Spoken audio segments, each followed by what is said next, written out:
Oi, pessoal! Agora é hora de homenagem. Hoje nós vamos falar de um espírito muito importante para as crianças, jovens, pais, educadores e todos aqueles que cuidam deles. É o espírito que na última reencarnação se chamou Irma de Castro Rocha.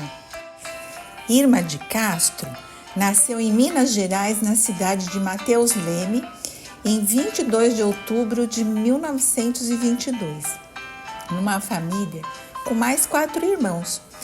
Mais tarde, a família foi morar na cidade de Itaúna, lá em Minas Gerais também. E quando ela completou 5 anos, seu pai desencarnou.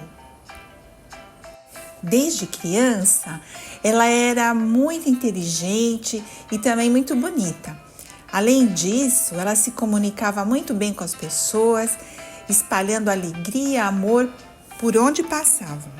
Irma de Castro foi uma aluna brilhante e ela estudou para ser professora. Ela queria muito ser professora, mas infelizmente, quando ela estava no 2º ano do curso, ela teve de abandonar os estudos, porque ela foi acometida de uma doença que ataca os rins, chamada de nefrite.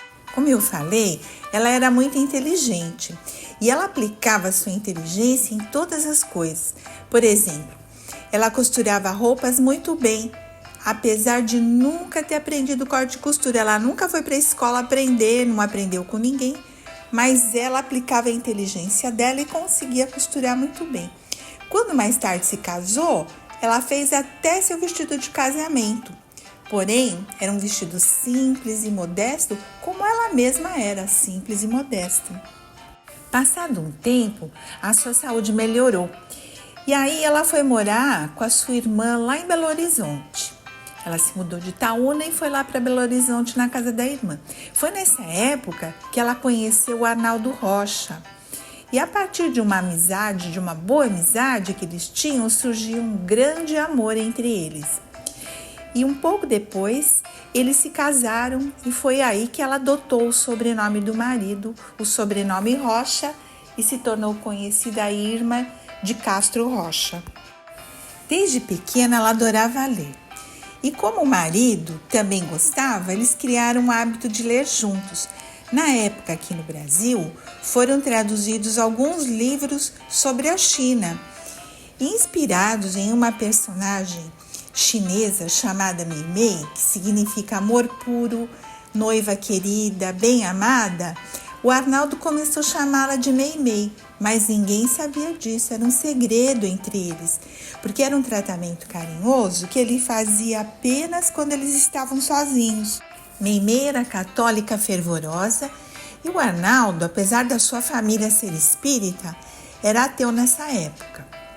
Meimei também era muito amorosa com todos. Em seu casamento, saindo da igreja, havia um mendigo ali perto cheirando mal e lhe pediu esmola. A Meimei se aproximou dele e disse assim: "Moço, eu não tenho nada aqui no momento, nem bolsa eu trouxe. A única coisa que eu lhe posso dar é um beijo." Abraçou e beijou. Meimei e Arnaldo formaram um casal muito feliz, eles eram muito felizes. Além de ser inteligente, bonita e afetuosa, Meimei também adorava crianças. Tanto é que toda criança que passava por ela recebia o cumprimento de "Deus te abençoe." Mas, após 2 anos de casamento, ela voltou a ficar muito doente, impedindo de realizar o seu sonho de ser mãe. A doença se agravou muito e depois de muito sofrer, ela desencarnou em Belo Horizonte em 1 de outubro de 1946, com 24 anos de idade. Arnaldo, seu marido, ele ficou muito triste, muito doente. Nada aliviava seu sofrimento. Isso piorava porque ele era ateu, ele não acreditava em Deus. A sua família, então, vendo o sofrimento dele, levou-o ao centro espírita que eram ligados.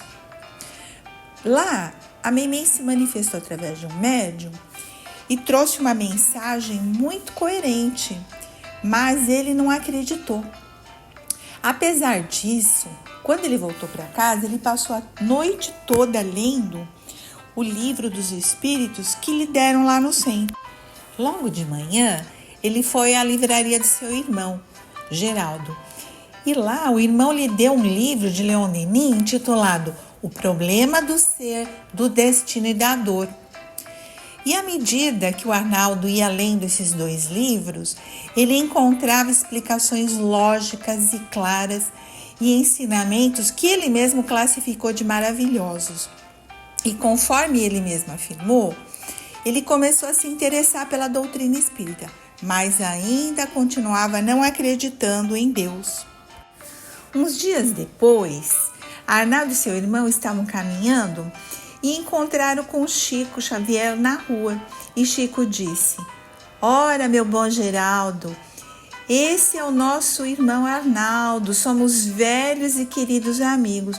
O Arnaldo, que não tinha nenhum contato com o Chico, achou aquilo tudo muito estranho e pensou: os espíritas são um tanto aloucados. Sobre esse encontro, o Arnaldo contou o seguinte: o Chico segurou minhas mãos por muito tempo e me olhava com muita ternura. Outras pessoas foram chegando e ele me soltou as mãos, porém de tempos em tempos procurava os meus olhos com os olhos dele. Depois de um tempo, olhou-me e disse: "Ora, gente, esse é o nosso Arnaldo, está triste, magro, cheio de saudades da querida Meimei.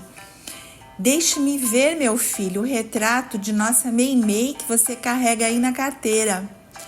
Como ninguém sabia que em casa o apelido da esposa era Meimei, Arnaldo não teve mais dúvidas e resolveu ir ao centro de Chico Xavier.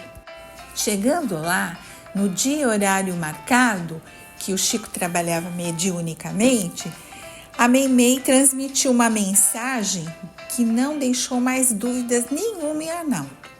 Mais tarde, em outro dia, Meimei deu uma nova comunicação, contando a eles que estaria responsável lá no plano espiritual por cuidar das crianças desencarnadas.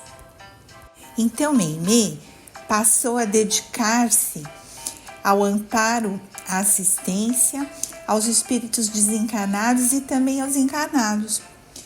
O amor, o desvelo e o carinho que ela dedicou a essa tarefa foi tão grande que os benfeitores espirituais resolveram conceder-lhes maiores responsabilidades.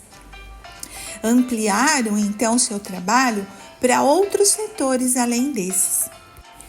Assim, ela se tornou responsável por todas as escolas de educação espírita aqui no Brasil e no mundo.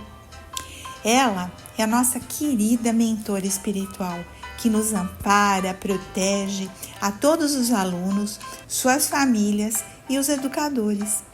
Além disso, ela escreveu muitas mensagens consoladoras através do médium Francisco Cândido Xavier. Aqui, no mundo dos encarnados, ela tem sido uma inspiração para abertura, funcionamento de creches, escolas, lares de apoio a crianças e jovens. São instituições que levam o seu nome, atuando no campo da assistência e educação da criança na Terra. Ela teve muitas existências desde os tempos muito antigos, mas a mais notável delas foi aquela que ela viveu cerca de 200 anos depois de Cristo, em que, por ser cristã, ela foi torturada e morta junto com outros cristãos pelo Império Romano. O seu testemunho foi um dos mais marcantes, porque apesar de inúmeras e insistentes torturas físicas e morais que sofreu, ela não cedeu em nenhum momento e continuou afirmando sua fé em Jesus até a morte. Nessa época, seu nome era Blandina. Por hoje é só, pessoal. Que vocês sejam sempre inspirados por esse grande espírito e gratidão à nossa querida e protetora que nos auxilia sempre. Gratidão, Meimei.